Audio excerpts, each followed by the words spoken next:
दो है ना माइक, माइक दो है ना।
शिक्षा दीक्षा तो आपको बहुत अच्छी तरह से मिली है, इसको मैं अच्छी तरह से देख रहा हूँ कि आप कैसे अपने संस्कारों को जीवंत बनाए रखे हुए हैं।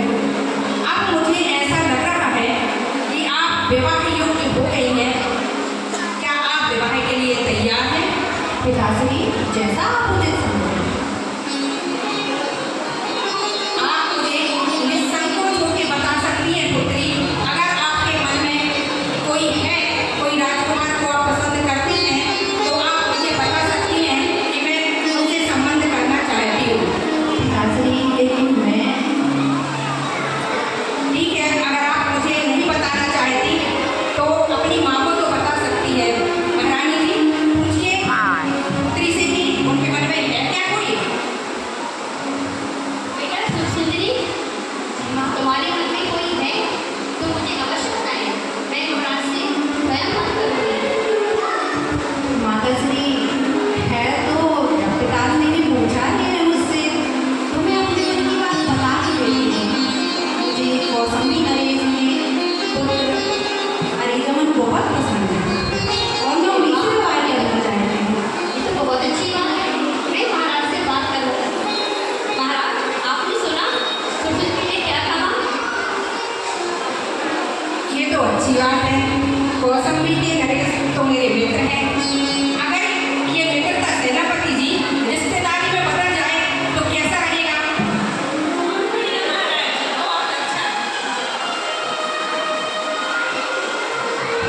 ठीक है, तो मैं सेनापति जी आप खबर भेजिए, हम लोग कौसंबी नरेश के पास जा रहे हैं विवाह का प्रस्ताव करने के लिए। पहले मैं एक बात और सोच रहा हूँ कि मैना सुंदरी से और पूछ लिया जाए कि मैना सुंदरी क्या विवाह के लिए तैयार है।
उसमें पूरी वीडियो बन रही क्या जो लगाई है वो? ये धन ये ऐश्वर्य, ये महिलाओं की सुख सुविधाएं तुम्हें क्या ये तेरे भाग्य से मिला है? ये मेरे द्वारा दिया गया है। नहीं पिताश्री, ये आपने मुझे नहीं दिया है। ये मैंने जो पूर्व जन्म में जो किया है उसी का फल मेरे सामने आ रहा है। ये जो मैं राशि खान पाट पहनी हूँ, वेशभूषा पहनी हूँ, ये सब देने वाले ऊपर वाले हैं और मेरी किस्मत में जो लिखा है वही मुझे मिला है पिताश्री। एक किस्मत की बातें तो तुम मुझे मत ही बताओ मैना सुंदरी। ये सारा मैंने ही तुम्हें दिया हुआ है। अगर मेरा हाथ तुम्हारे सिर के ऊपर से उठ जाए तो तुम्हारा क्या होगा मैना सुंदरी? ये तो बताओ। कुछ नहीं होगा पिताश्री, आप भी मेरी किस्मत को नहीं बदल सकते, क्योंकि मेरी किस्मत में जो लिखा है वो कोई नहीं बदल सकता, क्योंकि मैंने जो कर्म किए हैं उसका फल मेरे सामने आ रहा है पिताश्री। सेनापति जी, ये कैसी बातें कर रही है? इसकी बातों से तो मुझे बगावत की बू आ रही है। सेनापति जी, अब देखते हैं कि इसका भाग्य साथ देता है या मेरा फैसला। क्या? मैडम शांत हो जाइए आप अभी क्रोध में नहीं आइए। पिताश्री, मुझे ऐसा लग रहा है आप कह रहे हैं कि मेरे लिए आपको बगावत की भूख लग रही है, लेकिन मुझे ऐसा प्रतीत हो रहा है आपको देख करके कि शायद आपको सभी लोगों को बातों बातों में समझ में आ रहा है कि आपके अंदर अहंकार की भूख नजर आ रही है पिताश्री।